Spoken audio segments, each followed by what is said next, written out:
Hi everyone, welcome to Blarney Castle and Gardens, and just today's little video episode. I'd like to do a continuation from last week's hidden history. So we're actually going to talk about the railway, because a lot of people, even some of the local people living here, don't realise that Blarney was once served by a railway, and a railway station actually here where I'm standing was the terminus stop, and lots of tourists used to visit Blarney and the castle directly from Cork on the train.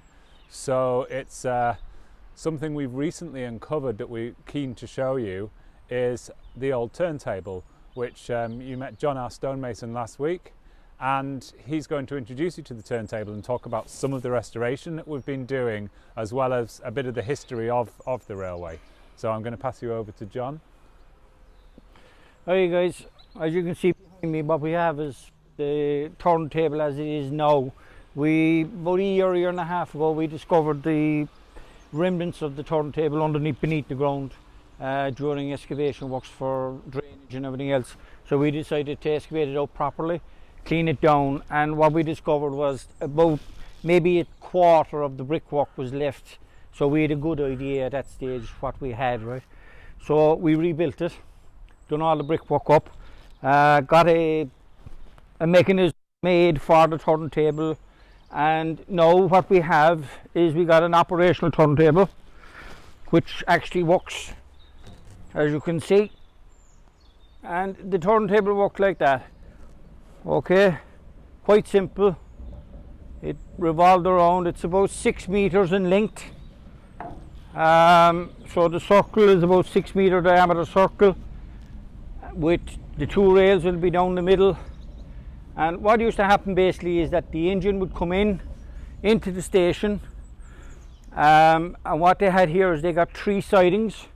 There was 3 separate sidings coming off, which would be basically 3 separate lines coming in at a curve. And what you had here is you got an inspection and ash pits, which we discovered on this side, which we're at the moment we're repairing. So the train engine would come in on top, the locomotive as it was called, up on top of the turntable, turned around and faced back out again for the Muskerry line again as they're coming out. Now basically this all was put in operation. The first trains ran here in 1887, and as Adam said, they were primarily for tourism coming to Blarney Castle. Now a lot of the farmers and the business people and stuff like that used to use it as well for transporting cattle and animals and stuff like that. You could have anything up to 2,000 people on the trains coming in the late 1800s, right? So what you had, the last train to pull in here was in 1934. So that's when the Blarney tram, as it was known locally, ceased to operate. And in 1936, all the lines and the turntable and equipment was taken out and probably sold off as scrap or whatever the case may be, which was a sad thing about it, because we have no remnants of any of the tracks or the lines or whatever the case may be. So what we're doing is we're trying to discover it as we're going along and put it back together the way it was. Now, as you can see, the turntable is nearly finished. All we have to do is put on the 2 rails on the top, and then we're going to extend our rails out over the inspection pits and the ash pits, and maybe in the future run a line back down to the other side of the entrance to the castle and the estate. If you can see the fencing at the back where that car is coming out now, it would have gone right down past that car, out through the gates below, through the trees, and out onto the tower, Kerry Pike area. So it would have met the Muskerry line on coming from Cork at around the Kerry Pike junction. Okay, now these were the tea rooms here, as you can see, as Paul's facing them at the moment. And what we had in on the opposite side of the road where Adam is standing, you had the station itself, and that was the station house.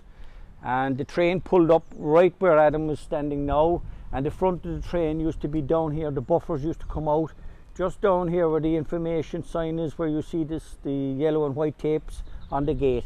There was buffers just at that spot, so basically at the stop sign on the ground. So that was the front of the train, and you had 9 locomotives running from Cork City to Blarney at the time, at different occasions, and they used to run about 6 or 7 times a day on a return basis. Now the cost of it at the time was first class was a shilling and 8 pence, and third class was 10 pence. Now a shilling and 8 pence was handy money in 1887, so I assume there was you know, there was wealthy people travelling back and forth for to see Blarney Castle at the time, right?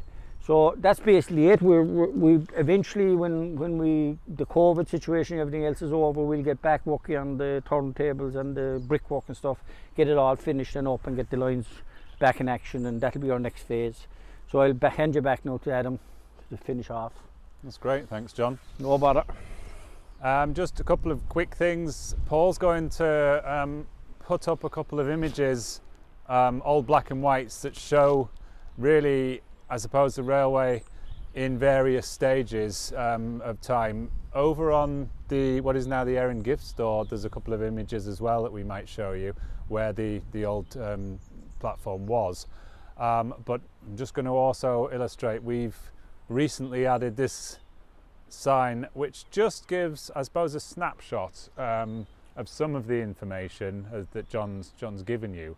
But again, we have such a large number of tourists from all over the world coming in, and it's great to be able to show them some of the other history of not just the castle and the gardens, but the grounds and by extension the village itself. And there is so much history here, it's fascinating, and a lot of people that come in, they don't know and they don't realise. So just little snapshots of information here and there just get the mind working a little bit, I find. So I think we'll finish with Paul showing you a couple of images in relation to, you know, the current situation as things stand now. We do hope in the future to add more details, and who knows, maybe even a carriage or an engine. So thanks for watching, and we'll finish with a couple of the historic images. Cheers.